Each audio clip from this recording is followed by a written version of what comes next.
Hey,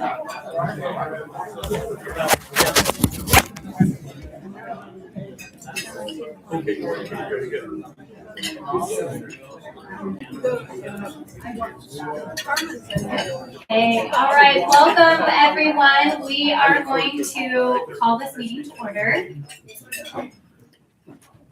Thank you all for coming. We're excited to have this America 250 theme today. It's going to be hopefully really, really fun and enjoyable, and we're really excited to get started. So we're going to have a prayer from Sharon Simmons, and then we'll go that way.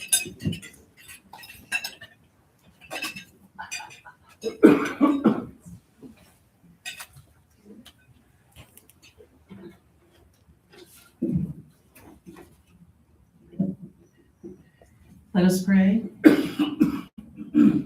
Excuse me. Dear Heavenly Father, we're thankful to thee to be together and thankful for the meal thou provides us through Carrie and her staff. We're grateful to thee to welcome for the first time guest speaker Jeff McKenna. We appreciate him being here and we look forward to hearing from him. We're grateful to thee for President Trump's State of the Union address last month for all citizens to see the contrast between Republicans and Democrats. And we're grateful to thee for the success of Operation Epic Fury thus far, and grateful for our regional allies. Father, we ask thy blessing for Jeff. May his love for and his sharing of our great country's history with us and others, particularly younger generations, may it instill a lifelong patriotism in them. We ask thy blessing for our service members in Operation Epic Fury, for the families who lost their loved one, for those whose loved one is injured. May losses and injuries remain minimal, and may they return safely home at operation's end, and may lasting peace in the Middle East be the result. Lastly, Father, we ask thy blessing for member Lori Collier and family, for her father Bill, who's recovering from a virus and will undergo heart surgery once he's well. May his recovery from the virus be swift, and may his surgery proceed within a short time, and may it be successful that he may live many more years. Father, we humbly ask these blessings in the name of thy beloved Son, Jesus Christ. Amen. Amen.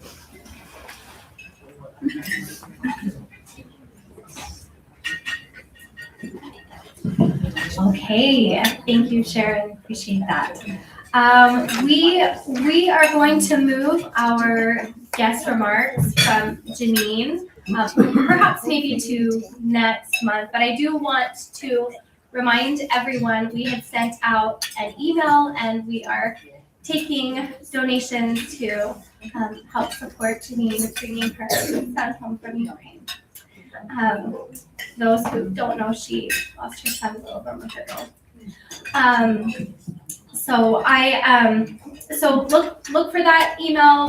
We're still taking donations to help with that, and hopefully maybe next month we can hear she got some sweet remarks from her son's commander, and she will share those with us in the future, hopefully.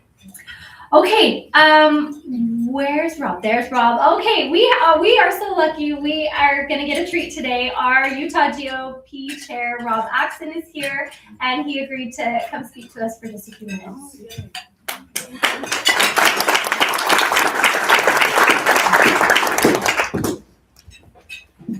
Alexa, should we do a flag? Should we do a pledge? Oh, I was doing the pledge after that, but. Okay. All right. Okay. Do you want me to do the pledge real quick? Okay. Please stand and join me in the Pledge of Allegiance. I pledge allegiance to the flag of the United States of America and to the republic for which it stands, one nation under God, indivisible, with liberty and justice for all. Thank you. Well, thank you for the opportunity to be with you guys. I always love being down here. I love seeing friendly faces, folks that some of you I haven't seen since the last time I had the opportunity to speak to this group. But the Washington County Republican Women's Club is always one of the most well-attended consistently. You guys know this because you're here every time. You see it, right? And it's one of those that's legendary. You also have Utah County. They have a Republican women's group. These are like the two bookends and stalwarts around the state. Now, there's other great clubs, don't get me wrong, but The legacy that you guys have is tremendous. And it's important because this sense of community that we have when we break bread together, right? We share a meal, when we talk about important issues, when we pray for members of our group who are going through struggling times. These are all things that are the bedrock of our country. So obviously we're celebrating the 250th anniversary and birthday of this great nation that we were all lucky enough to call home. And it's something that I hope we all have already spent time thinking about this year and spend time thinking about throughout the rest of the year, and especially as there's celebratory opportunities. Let's think about what that means to be an American. If you're on social media or you read the news or you have conversations with people, oftentimes there's a whole lot of criticism, right? There's a lot of negativity around what it means to be an American. And oftentimes it's talked about as what do people outside of the country think about us? Frankly, I don't care, personally. But I don't buy the nonsense that people in this country and outside of this country hate us to the degree that they do. There may be a degree of envy. There may be a degree of disagreement, and that's okay. But when you look at what's happened from this country's founding till now, the blessings that not only the 360 million Americans receive, but you also have the blessings around this country that have come because of the generosity, the principles, and the example that the United States has set for the world. And I'm saying this as a dual citizen. I was born here in Salt Lake to an American mom and a Canadian father. My parents divorced when I was 5, so I would spend my summers up in Canada, just outside of Toronto. So you add up all that time, it's about 2.5 years of my life that I lived in Canada. I'll tell you, even though I'm a dual citizen, I'm a very proud American, and my dad did make me, when I was young, go and apologize to the primary president after I was kicked out of primary for telling Canadian jokes. So as a visiting American, I would recommend you don't tell the Canadian jokes during primary, at least if Sister Thomas is the primary president. And still to this day, she really doesn't like me, but that's okay. I was 11. Maybe 9, regardless. Maybe I did both years, I don't know. So I point this out, though, that even in Canada, a lot of the criticism that they would have of the United States comes with this blessing of what this country has provided for Canada. And it's the same with other partners around the world. And I point this out not as a point to say, oh, we've done it all right and we've never made a mistake, because that's certainly not the case. But I want to point out the generosity of the millions upon millions of Americans who live today and have lived before, who have lived by example and sacrifice and hard work and self-reliance and industry and philanthropy and service, whether in armed forces or service as missionaries or service as donors and servants and volunteers to world efforts. There's a reason that when people run into challenges, they rely on the United States. They rely on our pocketbook. They rely on our generosity. They rely on our military strength. And this is something that this country has done. And I believe that we are able to do this because we have been founded on the principles that this Constitution enables. We are founded on the principles that came well before that. And most importantly, our country has been founded and has found success when we rely on those principles and the truth that come from God. And when we do that unequivocally, without fear, without doubt, without regret, realizing that God cares about his children. He cares about his children regardless of where they are born, but he has used and will continue to use us as a country and as citizens to serve the rest of his children throughout the world. We have to earn that privilege. We have to preserve and protect that privilege. Now, we do that through prayer, through discipleship, through service, through hard work, through kindness, through generosity. We don't do that through hate. We don't do that through lies. We don't do that through cheating and stealing. And this is why I am a Republican. The Republican Party is one that we believe in doing things the right way. And so I'll end with this little story of where we're at right now. As you all know, we're dealing with this Proposition 4 repeal effort and this ballot initiative. And from day one, it has been an uphill battle, and we've made it a long way. And we still have a lot that we're up against, and we still have a lot that may get in the way, but we are doing it the right way for the right reasons. And we will not lie, we will not cheat, we will not steal. The other side may occasionally do that, and when they do that, I hope it makes all of us a little bit stronger. I hope it allows all of us to rely a little bit more on prayer and continued focus and hard work and commitment to those principles. And hopefully through example, our fellow Americans and the other political party will avoid and move away from the lying, cheating, and stealing that they have unfortunately engaged in recent years. What other people do should never be the thing that determines what we do. What we do needs to be grounded in those very principles, in our commitment, and again, in the promptings that come from a loving Heavenly Father who wants us to be our best, who wants our country to be its best, who wants even political parties to be their best. And as long as the Republican Party continues to believe in God, believe in family, believe in those founding principles, believe in truth and service and sacrifice, I am proud to be a Republican. And I am grateful to be associated with all of you who I know believe that same thing.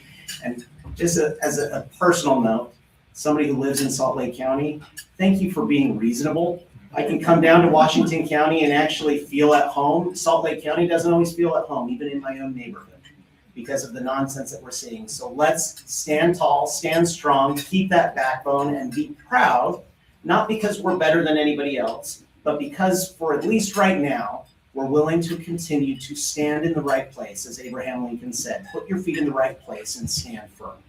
Stand firm on what you know is right. Stand firm in what you've read in the scriptures, what you've heard from the Constitution, what you were taught by your parents, and what, if you're lucky enough to be a parent or a grandparent, I assume you still try to teach your kids and those people that you are mentoring. Be strong and confident in that. Be prayerful in that. We will eventually overcome all the challenges that we're facing, and in so doing, we will get converts back to the cause. Our fellow Americans who have shirked from their responsibility and obligation as Americans and maybe have erred in their commitment to principle, there's grace and repentance for all of us, and they can come back along. And we can be the one to lead them there and welcome them back when they do things the right way and for the right reasons. Thank you again for doing those two things, the right things for the right reasons. I appreciate it.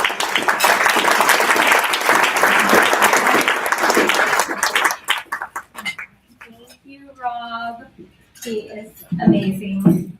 I do not know how he accomplishes all the things he does, but we're so grateful that he is willing to do that. Okay, I forgot to welcome any of our elected officials, so I think I saw Gil's here. Where's Victor? Victor's here. Commissioner Iverson and Snow. Commissioner Snow is back in the back. Is there anybody else I missed? Okay. Oh. All right.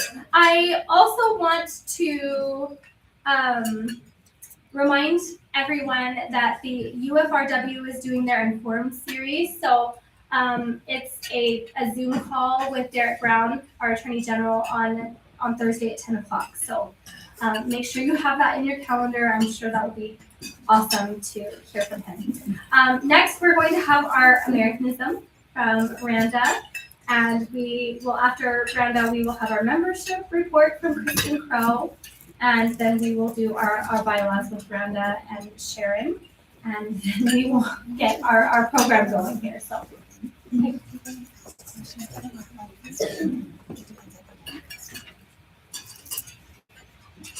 Lori Collier was going to do the Americanism today, but as we've heard, she needed to attend to some other things. So I will read what she wrote because it is amazing. So she's titled it America's 250th Year. As we approach America's 250th birthday, we are reminded that our nation did not begin in comfort. It began in courage. 2.5 centuries ago in Philadelphia, ordinary citizens chose extraordinary bravery. At Independence Hall, the Continental Congress declared that freedom was not something handed down by government. It was a God-given right that government must protect. Leaders like George Washington understood that liberty would require sacrifice. And throughout history, Americans have stepped forward to preserve it in our homes, in our communities, and on battlefields far from our shores. For 250 years, the United States has stood as a shining example of what is possible when a people are committed to faith, responsibility, and self-government. But this anniversary is not just about looking back. It is about remembering what has always made America strong. Strong families, strong communities, and citizens willing to stand for timeless principles even when it isn't easy.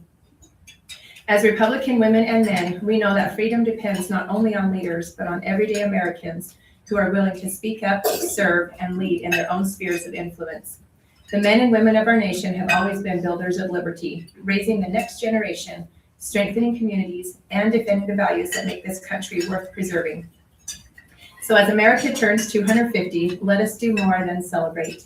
Let us recommit, just as Rob mentioned, to faith in our founding ideals, to courage in our convictions, and to the responsibility of keeping the torch of freedom burning brightly for the next 250 years, because the American story is not finished, and its future, as always, depends on us. Thank you.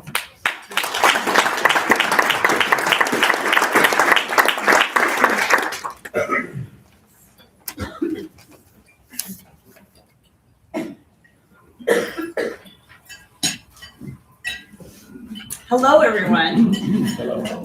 It's really great to see you, and I'm amazed that some of the people are in this room after working a zillion hours on the precinct. I'm talking Gary, Haley, Randa, and Willie. And I hope I didn't miss somebody else, but they worked very, very hard and many, many long hours. So thank you.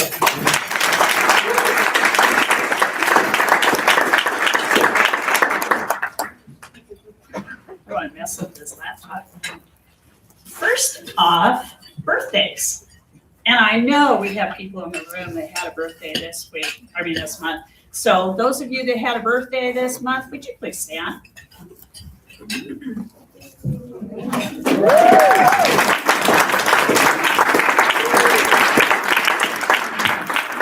Happy birthday. And I am very excited to report that this year we accomplished one of the goals of the National Federation of Republican Women, and that is that our membership and not every chapter in the country got this. Lisa, how many chapters offhand? Got the Patriot Guilds of I think there were 250 out there. Well, that's magical. Like 60,000. I know. Isn't that crazy? Utah was the only state that got all of their clubs to that award level.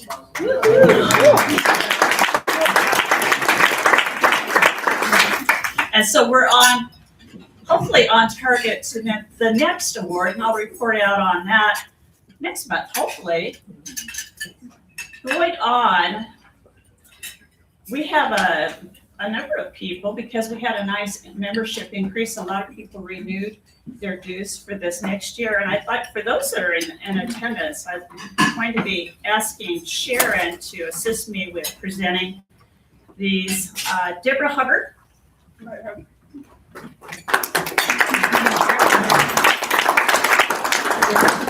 Deborah is a new member, and as a new member, she just received her badge, and there's also, for our new members, they received one of our commemorative 250 pins, and those pins are also available for purchase at the front desk for $5. Come see Patrick me after. Hubbard. Come see me after. Okay, Jennifer, you heard her. Jennifer said, come see her afterwards. Thank you, Jennifer. And Patrick Hubbard.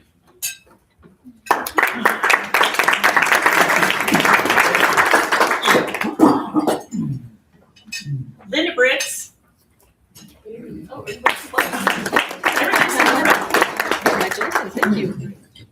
And a silver member is Sherry Daly. And those of you that are gem members, your little decal is taped on the back side of your certificate. Where? Sharon Daly? Sherry Daly. Oh, over there.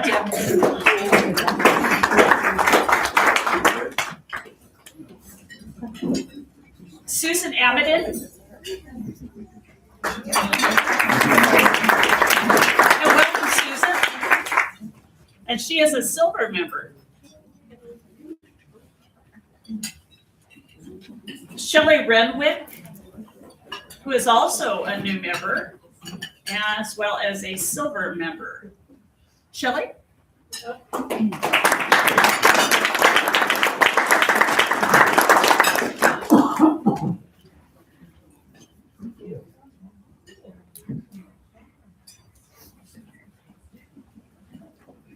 And Willie Billings. Billy, right there. Willie is a gold member. And Janine Burton, who serves as one of our vice presidents of the club, and she's a gold member.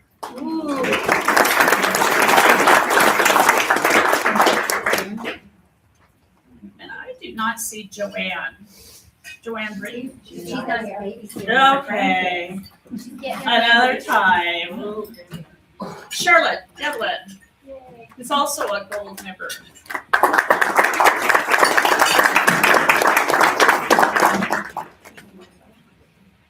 And Gary Henderson, a silver member.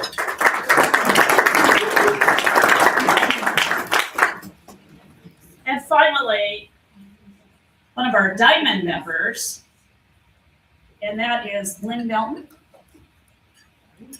Here she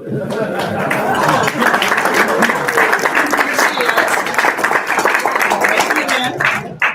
And our diamond members also receive a commemorative pin. Hey, that's it.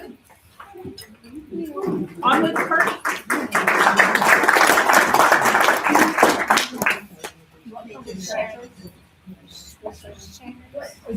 Yep. That's me and Brenda, right? Yep. So everybody hopefully has looked at the bylaws on our website. And that's just a generalized summary of the overall changes, because there's too numerous to mention, but by and large, what we did when we worked on them was to compare our old bylaws with the newly revised. What we've done when we were working on this was to compare our old bylaws, the previous bylaws, with the new ones from UFRW. And to be honest with you, if our language or terminology was similar to theirs, it remained in. And what was new or just worded maybe better or something like that, it was just a copy and paste job. So a lot of what you're reading is pretty much the way UFRW wrote it, and with their UFRW substituted for our Washington County Republican Women. Does anybody have any questions about anything or comments for either of us?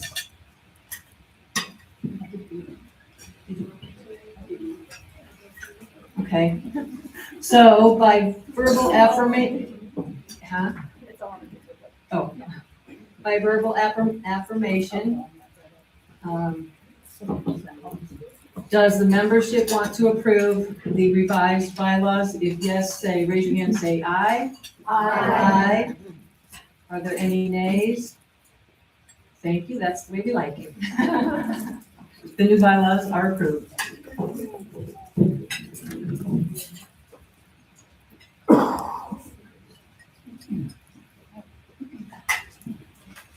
I am so excited today to introduce you to Jeff McKenna. Many of you might know him as a person because he's lived here for how many years? A long time. Jeff is an estate planning attorney in St. George, Utah. He graduated from BYU Law School as an Edwin M. Thomas Scholar and now serves clients and their families in Utah, Nevada, and Arizona. He and his wife, Mimi, are the parents of 4 children and currently enjoy spending time with 5 grandchildren. They are the highlight of life. After being introduced to a largely forgotten Boston patriot, Dr. Joseph Warren, Jeff spent 20 years researching and writing the young adult historical fiction novel, Saving Dr. Warren, A True Patriot. The story has been well received by its target audience. It currently has over 700 combined Amazon and Goodreads reviews with a star rating of 4.8. 5 is the top, so that's right there. Jeff has served as a keynote speaker at state conventions for the Daughters of American Revolution throughout the United States and has taught youth groups at regional conferences across the country. In 2022, Jeff had the honor of being awarded the Ellen Hardin Walworth Daughters of the American Revolution National Founders Medal for Patriotism. currently is serving as a reenactor bringing Dr. Warren to life in 5th grade classrooms as a reenactor for the Liberty Village's Give Me Liberty Classroom Outreach Program. Jeff was a drafter, promoter, and legislative witness for Utah's resolution to recognize and commemorate April 19th as Patriots Day. In 2025, Utah joined 6 other states officially honoring Patriots Day and the start of the American Revolution. And I just want to thank you for all your work with the youth, because when I was in high school and I went to Girls State, that's when I really learned how our country worked and how our state works and how government worked. And that's what got me excited and has kept me involved in all of our politics for my entire life and getting my children involved. And we need to get our children and grandchildren involved, and we need to teach them, because we're going to lose what we have if they aren't passionate about the wonderful country that they have the blessing to live in. So Jeff, we'll turn the time over to you.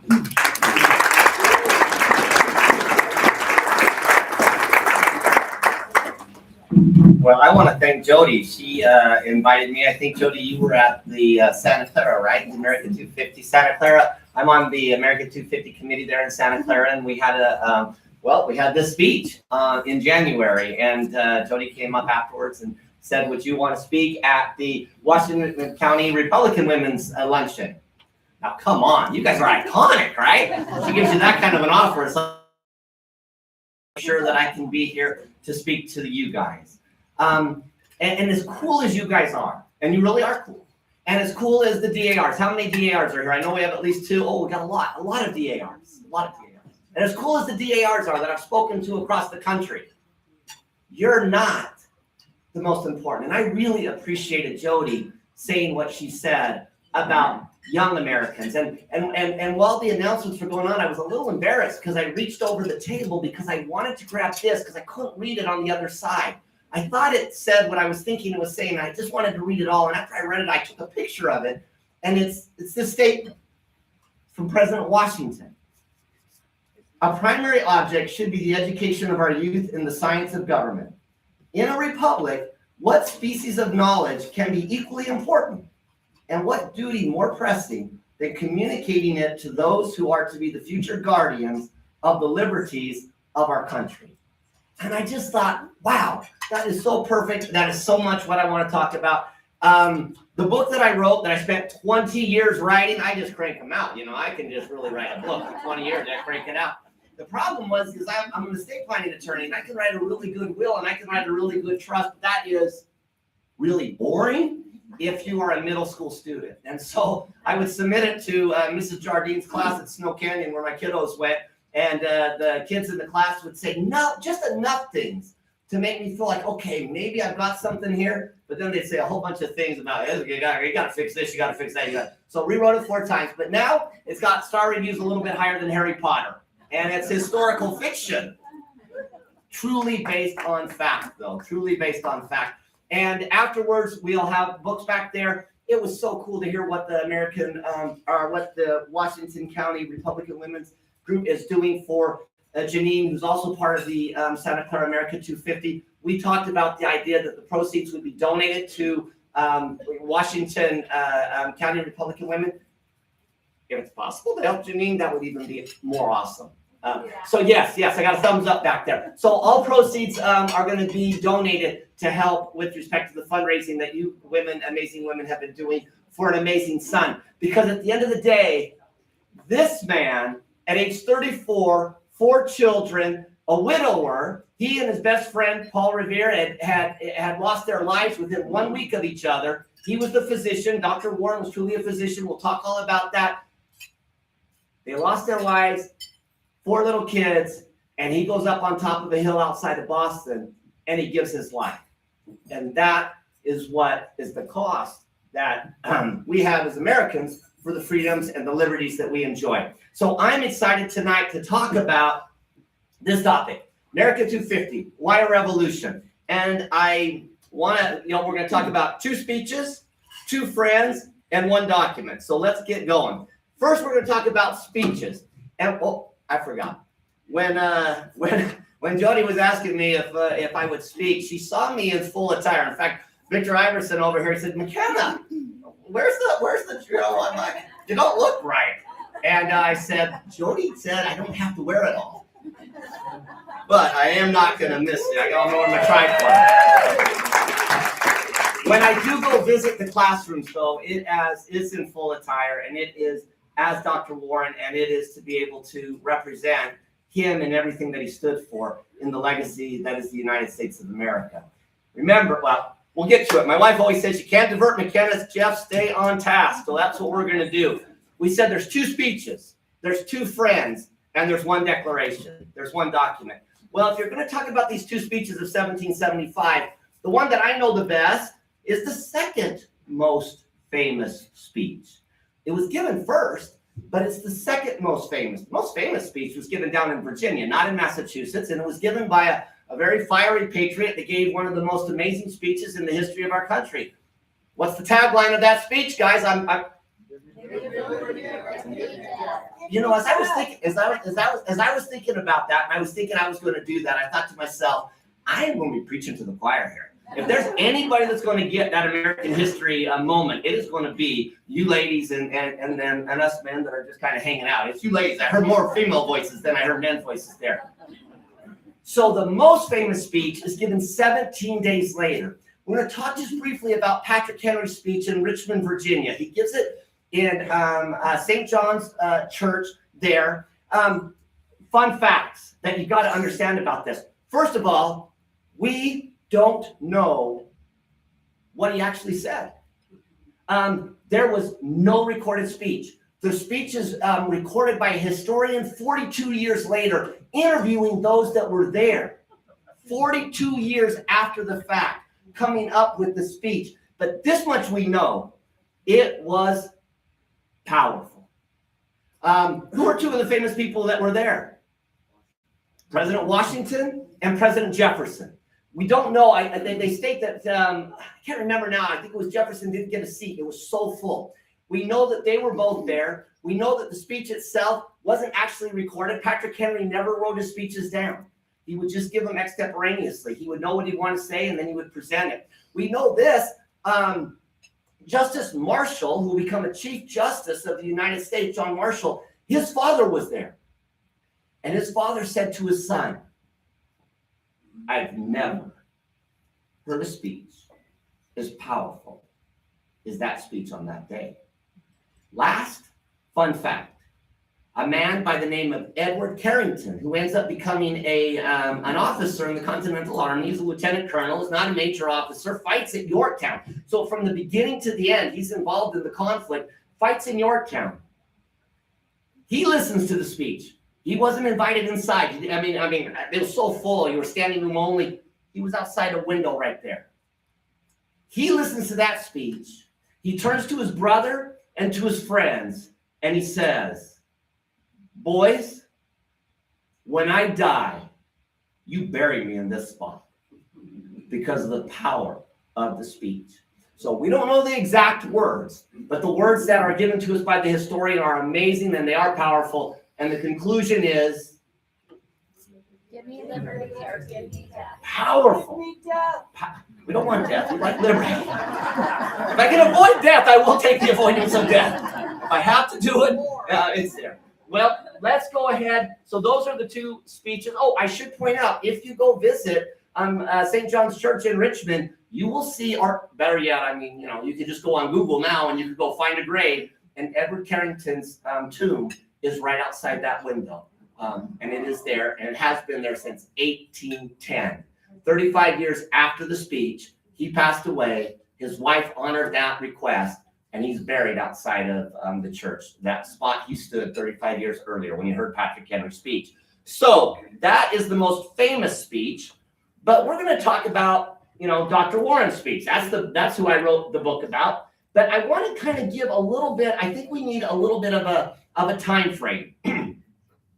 So the speeches are given in 1775. They're given in March of 75. One interesting fact is Joseph Warren's was given on March 6th. Joseph Warren was the head of the Committee of Correspondence. So anything that was going on in Boston, he was sending it out to getting it to all the other committees of correspondence, because that was the only way you could get things out, right? By horse, that was the fastest way you could get a message. Or by boat, by ship. And they figure it would have taken about 2 to 3 weeks for a message in Boston to get to Richmond. Patrick Henry was on the Committee of Correspondence in Richmond. He will mention what's going on, at least in the version of the speech that we have. They will mention what's going on in Massachusetts and in the North 2 different times, when he's basically saying the war has already come.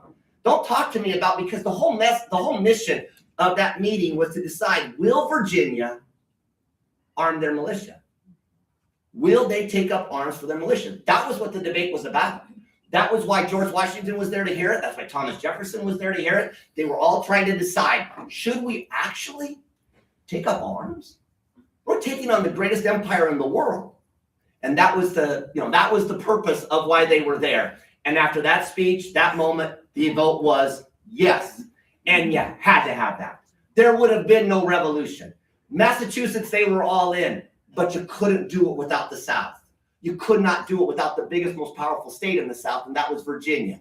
Boom. Now you've got them both committed. Now we're involved. Now, let's go backwards, though. Why is Patrick Henry saying, give me liberty or give me death, to end his speech? Why is Joseph Warren 17 days earlier in Massachusetts saying, our nation is in danger, but not to be despaired of? On you depend the fortunes of America. On you to decide you are to decide the important question upon which rests the happiness and liberty of millions yet unborn. Act worthy of yourselves. Why are they giving these iconic, powerful speeches to their different people? Well, you got to go back. Why are we at where we are in 1775? And you start with the French and Indian War, and you go to the signing of the Constitution, and in between you have the Declaration of Independence. I want to talk about the 2 friends and 5 words that are involved in getting us to Dr. Warren's speech, which is the speech that's given March 6th of 1775. Whenever I talk about Dr. Warren, I will say, I'll hold up the book and I'll say, have you ever heard of Dr. Warren? How many had heard of Dr. Warren? A couple people. Cool. That's really cool. Actually, that's really cool. Most Americans, the answer, no. And then I will say, how about his best friend? And the question is, well, who's his best friend? Paul Revere. Oh, of course, I've heard of Paul Revere. Paul Revere and Joseph Warren were the closest of buddies. If you can see that little sign that's kind of hard there where it says bros, can anybody tell me what sign that is? Good. It's a Masonic sign. They were the Masons. They were 2 Masons together. They were the head Masons. Both of them will end up being head Masons for all of Massachusetts. And Dr. Warren was actually a head Mason all of the continental United States. And so people knew him. They may not have met him in Georgia. They may not have met him in New Hampshire, but they knew of him because he was the head Mason for the entire North American continent. Just a little fun fact, more geographical landmarks are named after Joseph Warren than any founding father except for George Washington. That's how famous he was back in the day. But he and his best buddy, Paul Revere, they're the 2 friends, and you're going to have 4 words that are going to lead to the speech on March 6, 1775, and subsequent Patrick Henry speech in Virginia. Those 5 words, kind of fun to write these down, put these in your phone. If you're talking to the kids, I will always explain it this way. How did we get to a revolution? How did it happen? 5 words. First word, the war. There was a war, huge war that went on. Part of this world war, it was called the 7 Years' War because England and France fought for 7 years, and they fought all over the world. It was truly a world war. But in the colonies, it was the French and Indian War. And so that took place, and England spent literally, in today's dollars, billions to fund that. And they had never taxed the Americans directly. And so they figured it's only fair. After this war, we've now got, you settled, we got the French, we got the Native Americans, it's now time to pay up. And so the second word is taxes. The first word was a very expensive war. Second is we're going to now have some taxes. Now, there was a problem with this. They were taxing us, but we had no say. We're being taxed by a government when we have no vote, no opportunity to say what it should be, how it should be, or anything like that. And it was problematic. We were not accepting that, particularly in what place in the United States? Boston. Boston was having none of it. And so you end up getting a situation where if you're a king and you want to enforce your taxes, what are you going to do? You're going to send over soldiers. So Boston was full of soldiers for almost a year and a half in 1770. So they imposed these taxes. The war ends in 63. They start to impose taxes in 1764. And now by 1770, they have had soldiers in Boston for almost a year and a half to enforce taxes. And the soldiers aren't happy. They've been gone from their family for a long time. The people in Boston are certainly not happy having these red-coated soldiers walking around, not being really, I mean, it was just a bad situation waiting for an explosion. And what's the explosion? Boston Massacre. You're going to have a scenario where there's going to be a confrontation between the Bostonians and the soldiers. The confrontation starts because there was an apprentice. He was the butcher's apprentice. He had a little bit of a scuffle. I think there was a redcoat that was one of the king's regulars that owed some money. The Boston apprentice went to him to try to collect it, and the Boston soldiers just whacked him upside the head. Basically, he was like a 16-year-old, just whacked him upside the head, gave him a big old swollen, messed up eye, and said, you know, get out of here. I'm not paying you, whatever. That young man, went to the docks where all the dock workers were, the rough and tumble, the guys that basically, they're like, what happened to you? Oh, that lobster back just whacked me upside the head, da-da-da-da-da. Next thing you know, they're in front of all of the British soldiers. That's when the confrontation begins. That's when they start throwing the snowballs. That's when they start calling names to the British soldiers. They're in this confrontation, and there's a shot fired. And once that shot is fired, there's more shots, and before you know it, there's 5 Americans that are dead. Sam Adams and John Hancock and Joseph Warren are not going to let that be an event that gets forgotten. And so for every year, for 5 years, what did they do on March 5th? They commemorated it. And they would have a speech at the Old South Meeting House. March 6th, 1775, second most famous speech of 1775. That will be a Boston Massacre commemoration. Why March 6th instead of March 5th? March 5th was a Sunday, so they had it on the following day. And we'll get to more. Let's talk about the next word that's going to lead to our revolution. So after the Boston Massacre, the king is like, okay, dokie. Parliament says, give these we do not want this thing to explode. Get them back. And they pull the soldiers back, they get them away. But the king is still determined that in America, they are going to do what? They're going to pay taxes. They are going to pay taxes. In England, we pay taxes. In America, they're going to pay taxes. Again, you know, we could have probably went along with that, but if you have no representation, it just didn't seem fair. And so you get a situation where the king decides, this is how I'm going to sneak a tax in.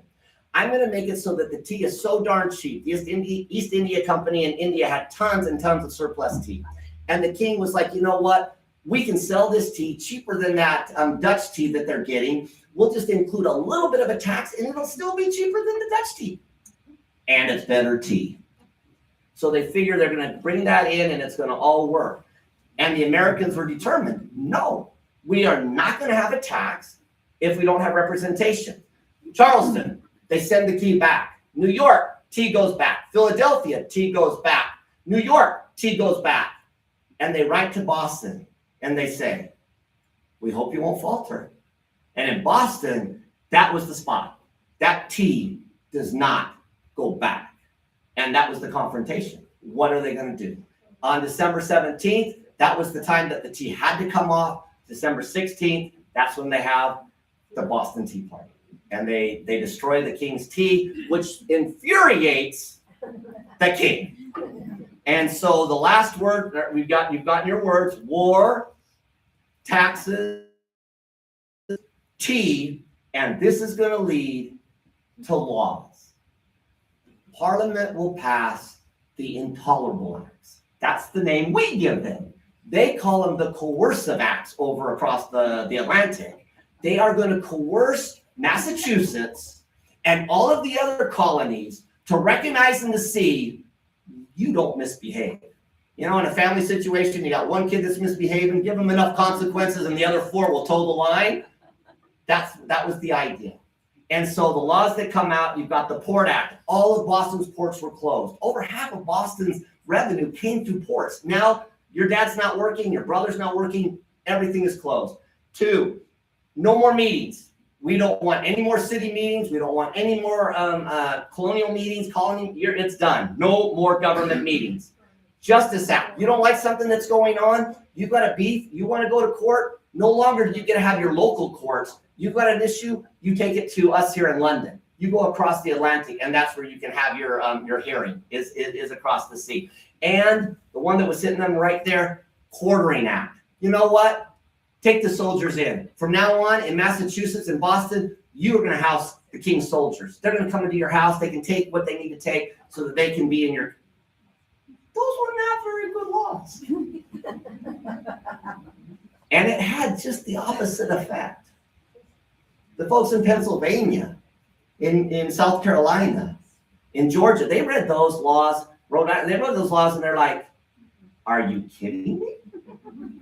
The king thinks he could just do that? He could just strip all of the liberties and the freedoms that we had? We came over this sea, we tamed this land, we built this, and he's just going to now strip those away? And in September of 1774, what happened in Philadelphia? The first Continental Congress. It caused all of the states to send representatives to say, we gotta look at this. This is if he thinks he can do this, it's time. And there were different opinions, but that leads now. So that's in September. So that's what the Americans are doing now. They're forming their militias. They're looking at what we would have to do if we have to take up arms. I mean, we are not giving up our liberties. We're not. And if that means we have to give me liberty or give me death, then that's the path that many, of course not all, but many Americans were willing to take. And now that leads us to March 6th, 1775. The king has taken out the governor of Massachusetts, and he has put in a general by the name of General Gage. General Gage was married to an American from New Jersey. At one point, we have a letter where she writes to her husband and says, remember my people. Like, be gentle to my people. General Gage did not want to cause a war. The king did not want to cause a war. Nobody wants to cause a war, but they're tired of what's going on in Boston. And on March 6th, 1775, that was to be the 5th anniversary speech of the Boston Massacre. And General Gage basically said, whoever is going to get up and give this speech can prepare to leave the church with a noose around their neck. We're done. We're not going to have any more of these commemoration speeches. And Sam Adams looked around, and Sam Adams had to find somebody that would give the speech. Joseph Warren had given the speech in 1772. He volunteered and said, I'll give the speech. And so Joseph Warren gives that speech that we don't have direct confirmation that it made it to Richmond. But again, Patrick Henry is going to reference twice Boston, what's going on. And Patrick Henry was on the Committee of Correspondence on the same committee that Joseph was, just 2 different spots in the colonies. Really cool. They end up, the speech is given. It's almost a little miracle in the book. My main character is back in time, and he actually crashes into a British junior officer. In real life, it really does happen. There's a British, well, there's not somebody that crashes into him, but there's a British officer that's coming with an egg. And the idea was when Warren got to a kind of a climax in the speech, he was to stand up, throw the egg, hit the Dr. Warren, and they were going to apprehend him, and the speech was going to be over.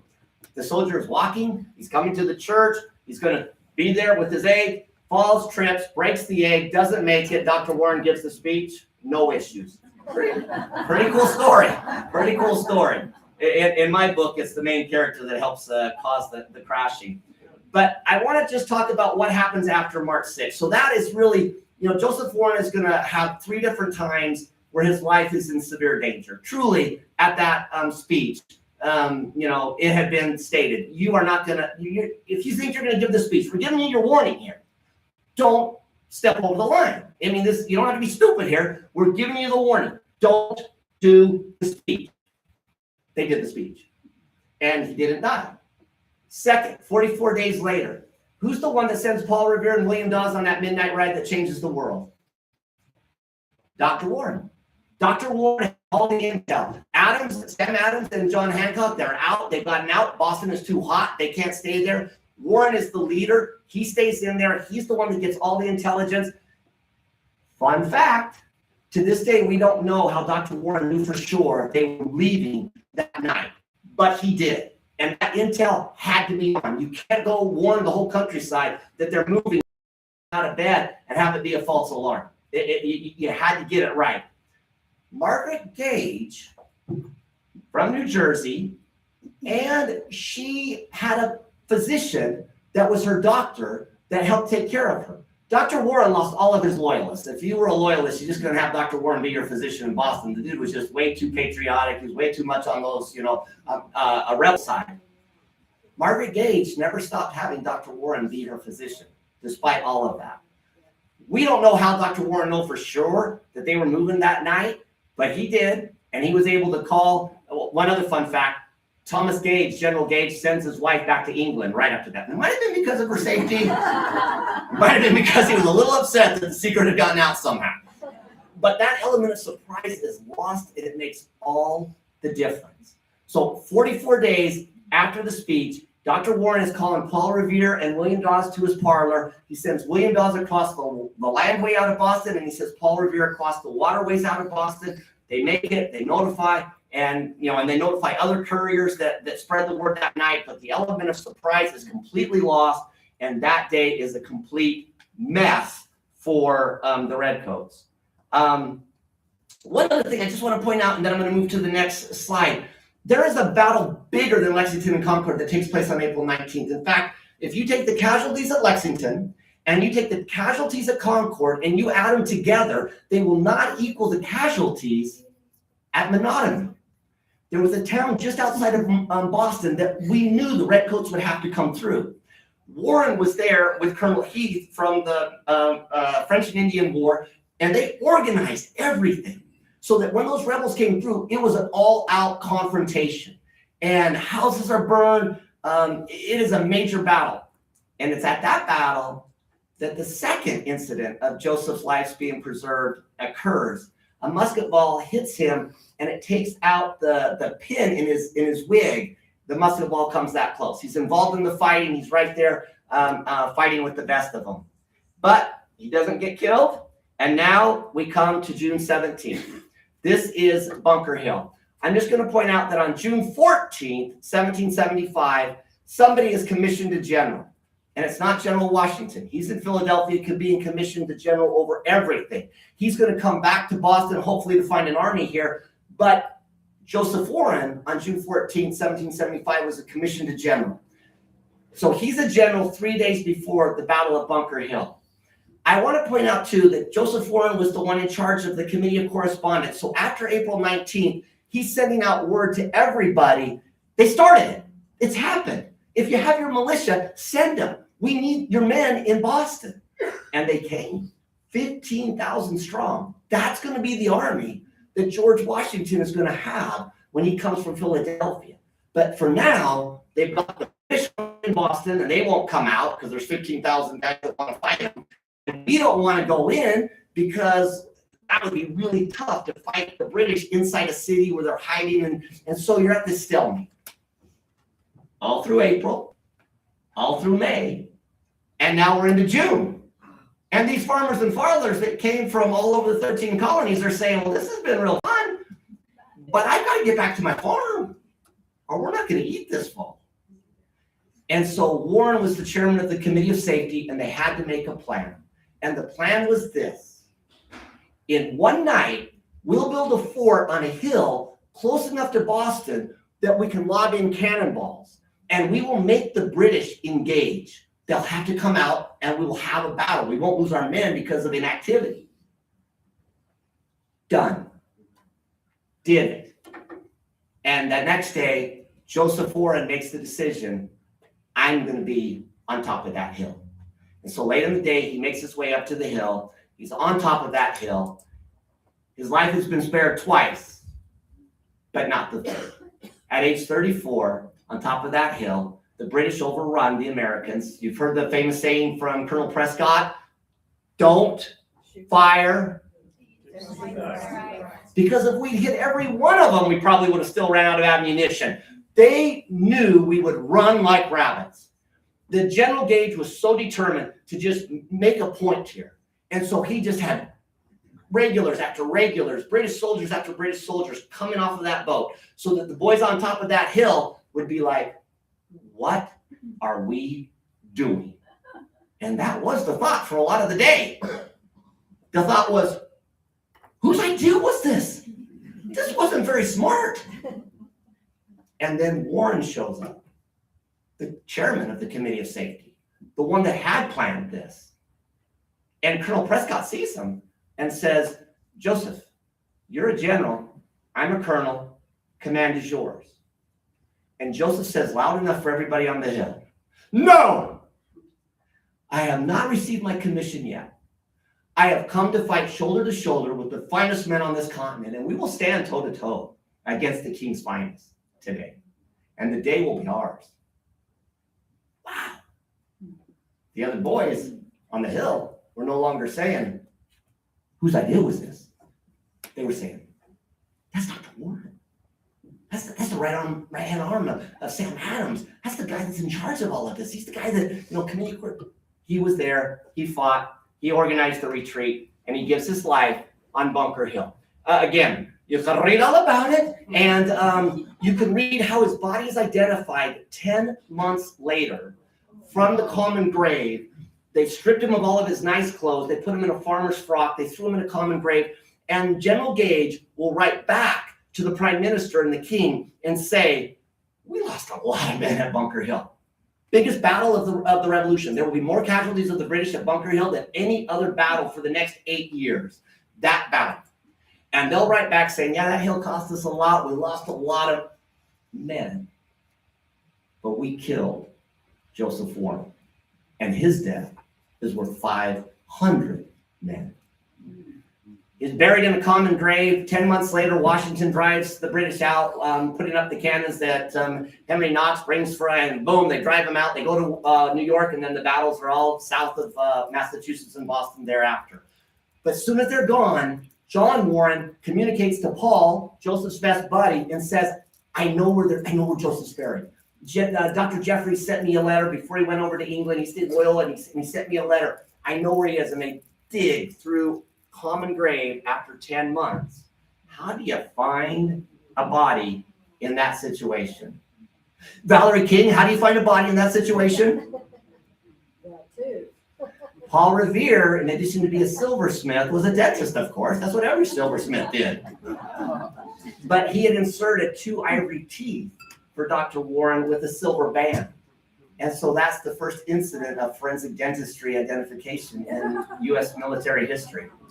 So they were able to get his body. They were able to give him the biggest funeral Boston had ever experienced. Now, here's a question for you. How many have been to the Freedom Trail? Oh, lots of hands. Do you remember the name of the cemetery that you visited at the beginning of the Freedom Trail? There's 2 cemeteries, but the one at the beginning. The old... Oh, good guess. The Old North Church has one, but it's the beginning. That's towards the end. Old Granary. That's where Paul Revere is buried. That's where Sam Adams is buried. That's where John Hancock is buried. That's the victims of the Boston Massacre are buried. That is where Mother Goose is buried. That is where everybody is buried. Joseph Warren was buried there. And had he been left there, 5 million people a year would get to hear the story about here's Paul Revere and here's the guy that sent him. But on the 50th anniversary of Bunker Hill, they couldn't leave the hero of Bunker Hill in the Old Granary, because then it was just the Old Granary. It wasn't one of the most famous cemeteries in the world in the United States. It was the Old Granary. So his body was removed a 3rd time and was put in a church so that people could pay the proper respect. And then 25 years later, it was moved by the family to a 4th place, and that's where his body is now. Buried a lot of miles away from the Freedom Trail, a place called Old Jamaica, or Little Jamaica, I should say. Beautiful cemetery, but not a very nice town. First time I went to go there with my beautiful wife, we were on the train coming out of Boston. I'm so excited. I'm going to see Joseph Warren's burial spot. My wife's with me. It's starting to get a little bit dark. And she's looking out at the neighborhood that we're driving through. And she's looking at where the sun is. And she basically turns to me and she says, Jeff, I'm not getting off this train. And you aren't either. So I had to wait to another visit to actually get to visit the spot. But if he had been left there, his memory wouldn't be forgotten. But now let's finish it up. I want to finish with us. Now, what can we do? Jody mentioned that last year, Governor Cox signed into law Patriots Day. Utah now recognizes Patriots Day. That all came from the South. Down here, where are my Washington County Commissioners? I saw Victor right there. Victor's there. Where's Alan? He left too, darn it. I'm talking too long. I got to get done here. But all three of them, super supportive. This is America's county. When you come down here and you see these Washington Republican women, it's because they're in America's county. That's what makes them so special. But that is the model that our commissioners have taken. They have spent time and they have spent resources. They have put their money where their mouth is. That came from the South. Walt Brooks was our sponsor. We got it passed. And Governor Cox, on the 250th anniversary of the shot heard around the world, signed into law, Utah will recognize Patriots Day.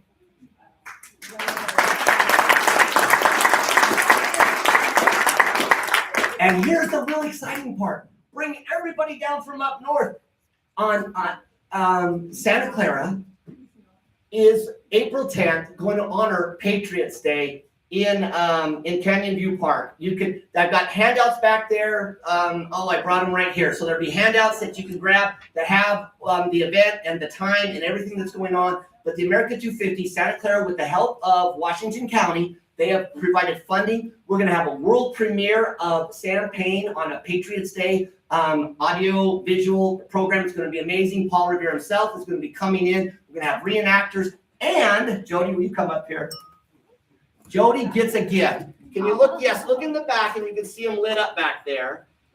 2 lights for tomorrow. Jody, right there.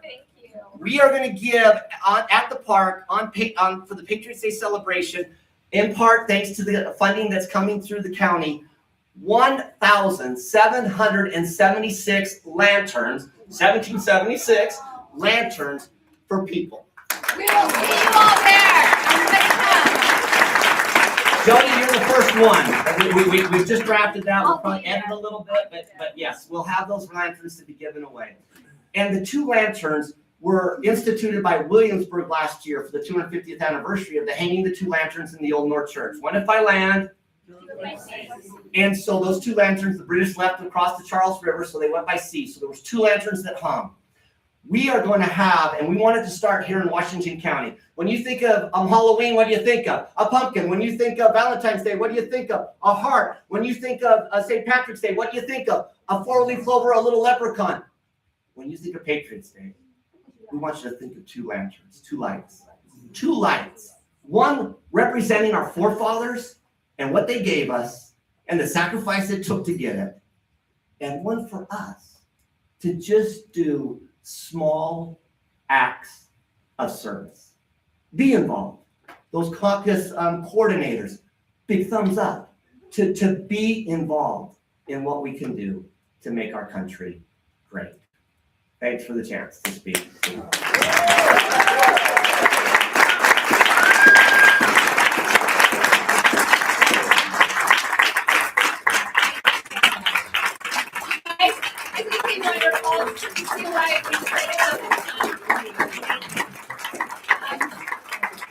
I just want you to all remember before you leave today, go back there. He will sign the book for you, and this can help our sweet Janine Burton get her son back from Ukraine. So please support her, support us in doing this for her. Thank you. Well, Jody, one more on Gil.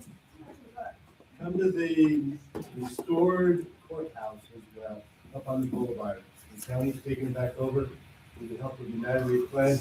It talks about Jeff's goals. It's all there. Come visit. Hey, did you guys hear that? Okay. It's amazing. It really is.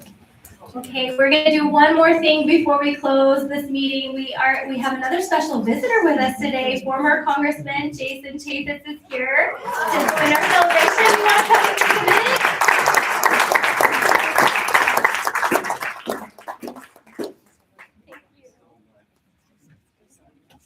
I can't top that. That was fabulous. I don't have a hat. I don't have anything, you know? So I'm going to tell you one story that I wasn't planning on telling you. But turn off those phones because you can't tell this one more than once. Okay, so I was very fortunate back in 1991, February 15th. Ronald Reagan, former president of the United States, came to Utah, and I was a young man, and the company that I was with had sponsored it. They had paid for the airplane, they had paid for the trip, and then he spoke at their convention and stuff. Somehow, some way, the advanced people from Reagan's staff, they allowed somebody from the company I was with to go with them. So I got to accompany President Reagan as he went to all his different stops. Well, he gets off the plane at Salt Lake and private jet, in his little motorcade, and then we go to the church headquarters. And he was going to meet with the quorum of the 12. Now, I'm not a member of the church, but 1 year, I'm a convert to the Church of Jesus Christ of Latter-day Saints, and I don't care what religion you are, okay? Just kind of imagine the setting here, going into the church headquarters, and I can't remember who was there because I was so new and fresh to the church, but it was essentially this huge, long conference table, like from that wall to that wall, and then the members of the quorum of the 12 apostles come in. Well, I was not so presumptuous to think I could be invited into this meeting, but I went up the elevator with the president, and we got to this door, and then I just stopped. And I know President Monson was there because I just remember him. He's such a memorable person. And they started to go in, and then President Reagan said, "No, come with us." And I'm looking around like, "Are you sure?" And then, so I got invited to come in, and I sat on the back, chair while they met. And I think the most memorable thing was one of the 12 asked the president. They said, "Mr. President, you were an actor. Remember, we were going to turn off the phone, so we're going to turn off this phone."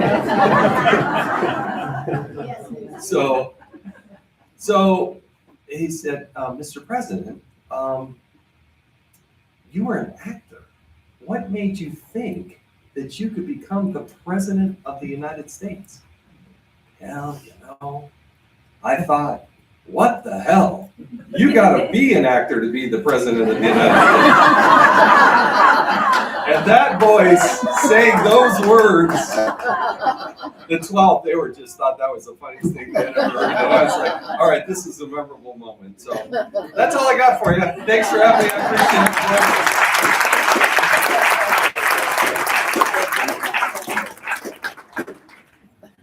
That was great. That ties in. You really do all of the, I was just thinking, all of the amazing actors and all of the bravery and all of the speeches and just the patriotism. It's just beautiful going through all of that today. So love all of that passion shared. So thank you everyone for coming and participating in our meeting today. We just need a motion to close. Yes. Okay, we will. Okay, we have a second, Sharon. Thank you, and we'll see you next month. It's our meeting with our Sunshine Caucus. They'll be reporting about the legislative session. In Santa Clara, right? In Santa Clara, yes.